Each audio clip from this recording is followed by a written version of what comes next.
नमस्ते। भारतवर्ष में सनातन धर्म में और भी धर्मों में हम देखते हैं कि अ, हर घटना को एक संस्कार, वो एक शब्द आता है संस्कार। तो संस्कार क्या है? ऑर्डिनरीली हम समझते हैं रिचुअल, एक कर्म कांड। लेकिन इस रिचुअल के पीछे एक सत्य छिपा होता है। तो हम देखते हैं कि जन्म के पहले भारतवर्ष में एक है संस्कार। तो अब पहले क्या होता था, लोग पूछते हैं कि अभी जैसे हम लोग करते हैं कि एक मेडिकल साइंस में भी संस्कार होते हैं। क्या होते हैं? 3 महीने बाद आपको टेटनस का टीका लगाना है, 6 महीने बाद या जो भी चेक कराना है, फिर बच्चा जन्म लेता है तो ये आपको टीके कराने ही करने। पर हमारे यहाँ इस चीज़ को दूसरे ढंग से की जाती थी पहले। वो भी संस्कार होते थे, साथ में फोर्सेस को इन्वोक किया जाता था ताकि एक एक पूरी प्ले ऑफ फोर्सेस की अंडरस्टैंडिंग थी भारतवर्ष में। अब वो विलुप्त हो गई है कि जब बच्चे का जन्म हो रहा है तो कौन सी फोर्सेस एक्टिव हैं, कंसीव किया जा रहा है तब से। जन्म संस्कार कहाँ से प्रारंभ होता था? कंसीव करने के पहले से। पहले से कैसे शुरू होता था? विवाह संस्कार, कौन किससे विवाह कर सकता है, तो उसमें ये सारी चीज़ें डिसाइड की जाती थी, गोत्र इत्यादि। अब ये सब चीज़ें सब खंड वंड हो गई हैं क्योंकि अब इसका ट्रुथ चला गया है, सब चीज़ें मिक्स हो गई हैं, एक न्यू क्रिएशन आने वाला है।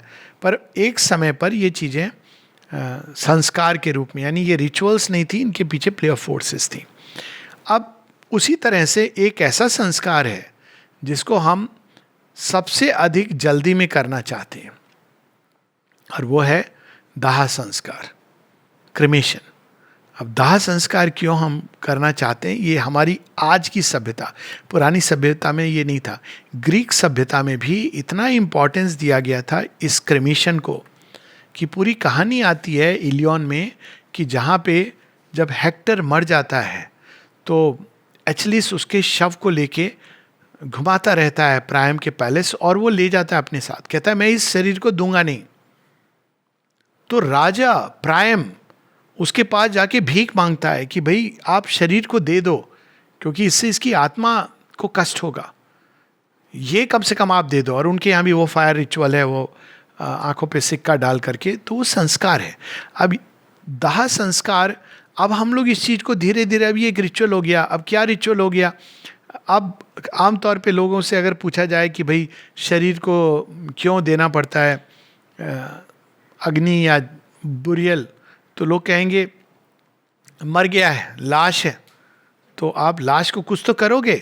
तो वर्ड क्या होता है? Disposal of the dead.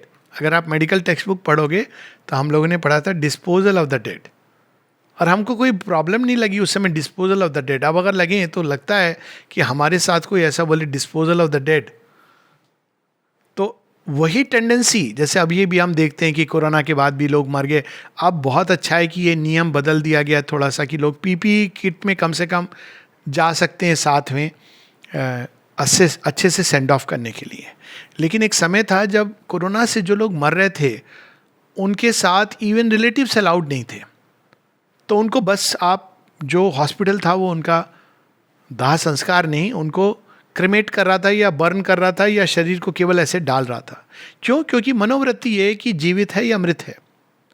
माता जी बताती हैं कि चीज़ें ऐसे नहीं होती हैं। इनफैक्ट अगर हम स्पिरिचुअल दृष्टि से देखें तो कोई भी चीज मृत नहीं होती है। मृत वर्ड एक केवल एक प्रकार का एक इल्यूजन है कि जब सांस रुक जाती, हृदय गति बंद हो जाती तो हम कहते हैं मृत। तो मृत क्या होता है? शरीर है जो अब डिके की तरफ चला जाएगा, वो भी वो मृत नहीं है। क्या होगा उसके अंदर? उसके अंदर एक लंबे समय तक जीवन की गति चलती रहती है, जिसको हम लोग कहते हैं 2 प्रकार की डेथ।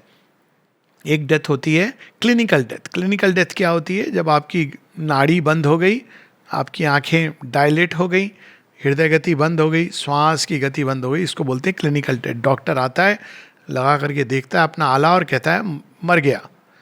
एक दूसरी डेथ होती है जिसको कहते हैं सेलुलर डेथ। सेलुलर डेथ कई घंटों के बाद अब सेल्स के अंदर जीवन है, हृदय गति रुक गई। इसको हम ऐसे देखें कि अगर आप खाना बंद कर देंगे एक दिन तो क्या आप मर जाएंगे? नहीं। आप क्या करेंगे? आपके ही शरीर से आप भोजन को ड्रॉ करेंगे। तो सेल्स के अंदर ऊर्जा है, एक लंबे समय तक वो ऊर्जा, प्राण की जो शक्ति है, एक खींचेगी अपने आप को। तो शरीर में हृदय की गति, श्वास की गति रुकने से, और अब तो वैज्ञानिक भी ये कहते हैं कि एक पर्टिकुलर टाइम के अंदर शरीर को रिवाइव भी किया जा सकता है। माता जी कहती हैं कि जब मैंने इस बात के बारे में सुना तो आई सेड यस, एडमिरेबल।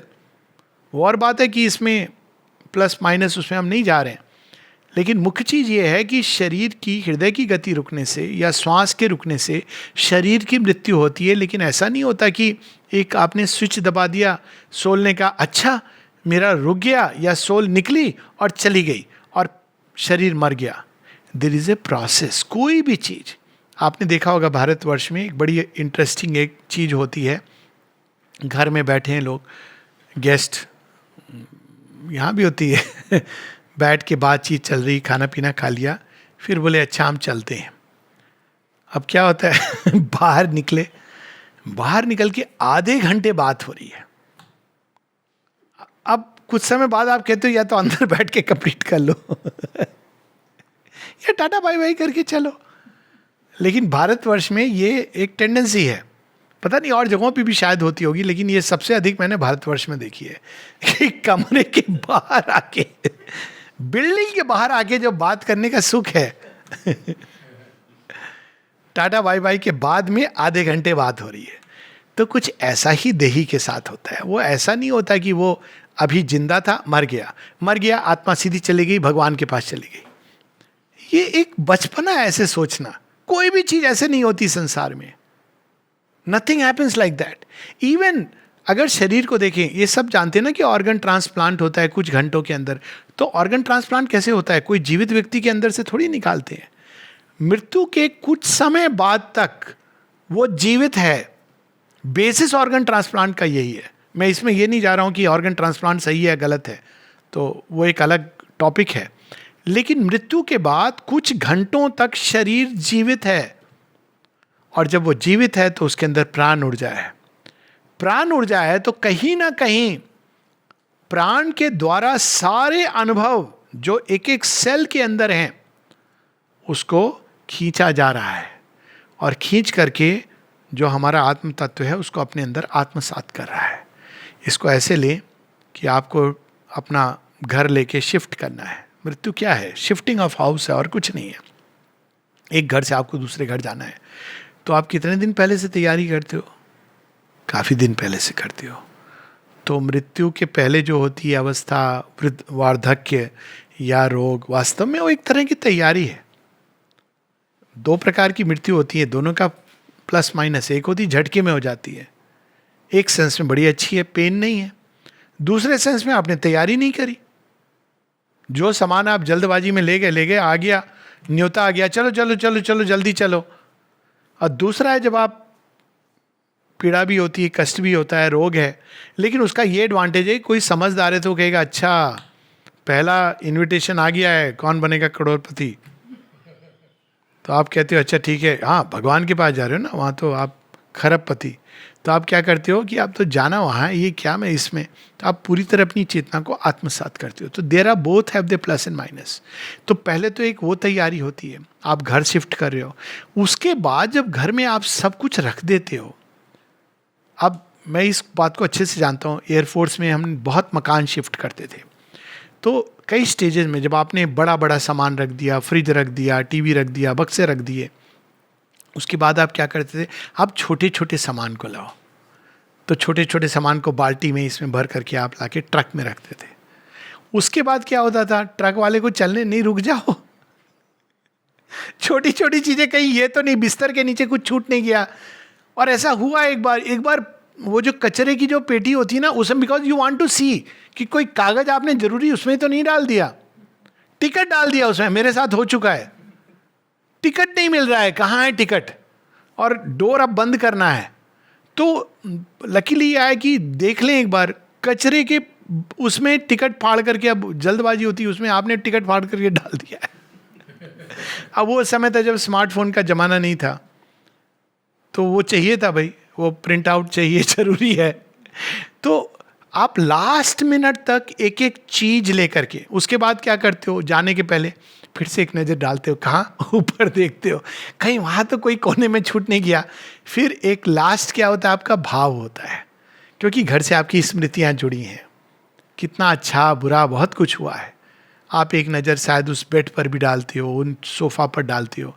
ये अटैचमेंट नहीं है, ये एक प्रकार का एक तारतम्य है संसार के साथ। तो आप इन सब को बटोर करके फिर लॉक लगाते हो लास्ट में और फिर चल देते हो। उसके बाद ठीक है, उसके बाद वो स्मृति रूप में चला गया। यही प्रोसेस मृत्यु के बाद होती है। जो देही है वो काफी समय तक टटोलता रहता है, खगालता रहता है। ऑर्गन्स के अंदर, सेल के अंदर इम्प्रिंट्स होते हैं। और इसकी कहानियां हैं कि ऑर्गन ट्रांसप्लांट किया लोगों ने। इसमें एक फिल्म भी बनी थी, मैं भूल गया हूँ नाम, जहाँ ऑर्गन एक निकाल करके, आई थिंक हार्ट ट्रांसप्लांट की थी या कॉर्निया ट्रांसप्लांट की थी, और उस व्यक्ति को अचानक कोई मर्डर कर रहा है, इसके विजन्स आते थे। रियल स्टोरी, और मैं ऐसे लोगों से मिला हूँ, ऐसी केस स्टडीज जिन्होंने की हैं। तो बाद में पता चला कि एक्चुअली जिसका कॉर्निया ट्रांसप्लांट हुआ था उसका मर्डर हुआ था, उसने सब कुछ अपनी आंखों के सामने से देखा था। तो कॉर्निया के अंदर इम्प्रिंट्स थे और वो इम्प्रिंट्स बार बार जागते थे। अब ब्रेन से आपने जोड़ दिया एक नए व्यक्ति के अंदर, तो इम्प्रिंट्स तो हैं, तो ब्रेन के अंदर मेमोरी को ट्रिगर करते थे। अब वो जो चला गया उसने इस अनुभव को अपने साथ नहीं बटोरा। ये जरूरी अनुभव था, इतना इंटेंस मोमेंट था, क्या पता उसके दोस्त नहीं उसके साथ धोखा दिया हो, तो उसके लिए जीवन का एक बहुत बड़ा एक अनुभव था, एड टू ब्रूटस, चला गया। तो इसलिए मृत्यु और जीवन में ये जो हम ऐसे शार्प डिवाइड करते हैं, वैसे भी मृत्यु नहीं होती है, बिकॉज जब देही जाता है तो अलग अलग डायमेंशन में अलग अलग ढंग से अनुभव करता है। तो हमें समय देना चाहिए। माता जी बताती हैं कि फिजिकल क्लिनिकल डेथ जिसको बोलते हैं, और अग्नि दाह संस्कार या क्रेमेशन, उसके बीच में 24 घंटे का समय होना चाहिए, प्रेफरेबली 7 डेज। क्योंकि एक और चीज होती है स्पिरिट ऑफ फॉर्म, एक जड़ तत्व की भी अपनी एक आत्मा होती है। आप महसूस करते होगे ना, कभी आपने देखा है कि टेबल के साथ, स्कूटर के साथ, उस दिन बात हो रही थी, आपका एक संबंध जुड़ता है। क्या संबंध जुड़ता है? आप भूल गए हो सारा, लेकिन आपको जब उसका पेट्रोल कम हो रहा है, कोई चीज़ आपको कोई रोज आप देखते हो पेट्रोल है कि नहीं है, नहीं है, एक दिन अचानक आपकी नज़र जाती है, क्योंकि हम सबके अंदर एक मोस्ट मटेरियल एनवेलप है, स्पिरिट ऑफ द फॉर्म। और वो आपको, आप चप्पल में पाँव डालते हो, आपको महसूस होता है कि ये मेरी चप्पल नहीं है या मेरा पाँव नहीं है नहीं, मेरी चप्पल नहीं है, आप डालते हो। और अगर आपको ले जाना अच्छी चप्पल लग रही है तो अलग बात है, वो उन सज्जनों की बात मैं नहीं कर रहा हूँ।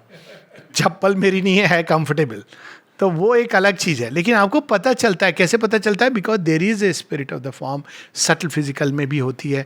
तो माता जी बताती है टेक्स टाइम। इजिप्ट में इसलिए एम्बाम करते थे, शरीर को कितने दिन तक रखते थे। अब ये विद्या हम सब खो चुके हैं, और ऊपर से लोगों को क्या लगता है, जल्दी लाश है, लाश घर में पड़ी है, ले जाओ। लाश नहीं है, तुम्हारे पिता हैं, तुम्हारी माता हैं, उनकी देह है। हम लोग शव के सामने प्रणाम करते, क्यों? इसने शिव को धारण किया था, चेरियट था, वाहन था। ये भाव कि अब ये लाश हो गई, ये लाश नहीं है।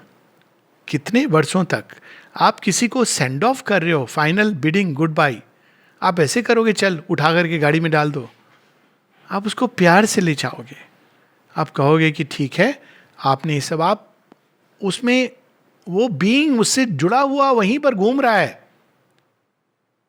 तो you have to give a proper send off. वो भी देख रहा है कि मेरे जाने के बाद इन्होंने ढोल पीटना शुरू कर दिया और मेरे उस पर झगड़ा शुरू हो गया वसीयत के ऊपर। अच्छे से जाने दो, 2 दिन बाद झगड़ा कर लेना, 10 दिन बाद कर लेना, कोई प्रॉब्लम नहीं है। घर को अस्त व्यस्त, अलमारी खोलो, देखो क्या है उसके अंदर। ये सब अज्ञानता और मूर्खता और अंधता है। माता जी कई कई दिन, महीनों तक नहीं डिसाइड, मना करती थी टू इंटरफियर और डिस्टर्ब द रूम। माँ कहती थी कि साइकिक बीइंग कई बार जो बहुत डेवलप्ड हैं चले गए, नहीं तो इट टेक्स टाइम। तो वो प्रतीक्षा, वो बार बार वहाँ पर आते हैं जस्ट टू टेक रेस्ट। कहीं तो वो जाएगा ना, धरती के वातावरण से जुड़ा हुआ है।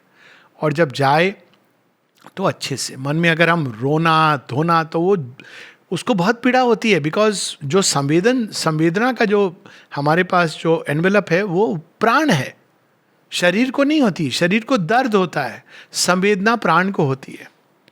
तो आप जा रहे हैं, वो रो रहा है, तो उसको समझ नहीं आ रहा है मैं क्या करूं, इधर आऊं कि उधर। अब वो जानता है जाना तो उधर ही है, पर अटैचमेंट से हम उसको खींचे जा रहे हैं। तो ये सारी चीजें हमें ध्यान में रखनी है जब किसी का सेंड ऑफ हो रहा है। अच्छे से उनके कान में मृत हो गया है, आप जाके खड़े होइए, बोलिए आपकी आगे की यात्रा सकुशल हो, अच्छी हो, माता जी के पास जाइए, हम सब ठीक हैं, हम सब अपना ध्यान रखेंगे, आपने जो हमको दिया उसके लिए कृतज्ञता। और उसके बाद जलाने, और उसमें माता जी बताते हैं कि दोनों के प्लस माइनस है। लेकिन जलाने को अगर शीघ्रता से हम जलाते हैं तो उसमें प्रॉब्लम है, बिकॉज सडनली अगर हम कट करते हैं कनेक्शन, जब आप एक ग्रेवयार्ड में डालते हैं एक प्रॉपर उसमें, तो एक टाइम अपने आप हो जाता है। लेकिन जब हम जलाते हैं शीघ्रता से, ये नहीं कहती कि जलाओ मत, बल्कि आश्रम में भी हम लोग जलाते हैं, और जलाने का एडवांटेज ये है, माँ बताती हैं कि भूत आदि नष्ट हो जाते हैं अग्नि से और जल से।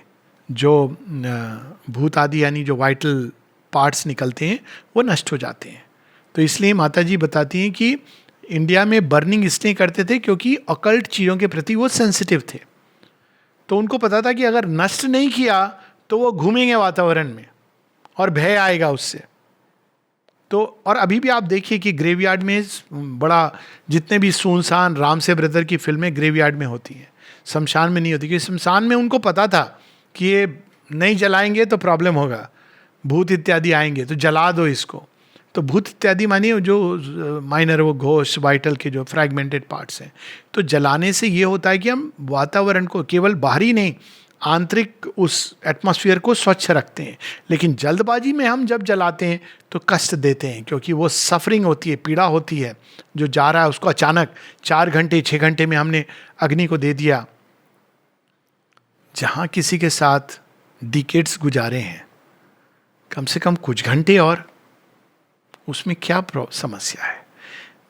अगर कानून में प्रावधान नहीं है कि 24 घंटे से ज़्यादा नहीं रख सकते, 23 घंटे कर लीजिए, 20 घंटे कर लीजिए, कम से कम 18 घंटे कर लीजिए, पर जल्दबाजी। तो यहाँ पर हमें ये समझना है कि दाह भी एक संस्कार है। ये इंपॉर्टेंट नहीं कि आप मंत्र उच्चारण करते नहीं करते हैं, वो अपनी अपनी श्रद्धा के अनुसार, लेकिन हृदय में सुंदर भाव रखिए, क्योंकि जो आत्म तत्व है और वाइटल बीइंग है वो उसके प्रति सेंसिटिव होता है।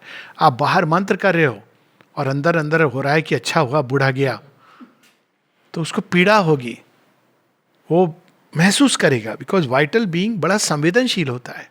लेकिन आपके अंदर सुंदर भाव है, प्रेम का भाव है, तो आप मंत्र कर रहे हो नहीं कर रहे हो, वो ऊपर से बोलेंगे कि अच्छा बेटा, बहुत अच्छा, अच्छा किया तूने, अब मैं चला, खुशी खुशी जा रहा हूँ। तो दाह भी एक संस्कार है। मृत्यु को भी देखने की हमें एक आध्यात्मिक दृष्टि चाहिए। वो तरीका कि ये सबसे डिटैच, ये कुछ भी नहीं है, ये बड़ी विचित्र मानसिकता है, उससे बाहर आना चाहिए। Everything we should do consciously, including handling the dead and saying farewell to the dead. उनको भी टाटा बाय बाय हमें बहुत कॉन्शियसली करना चाहिए। नमस्ते।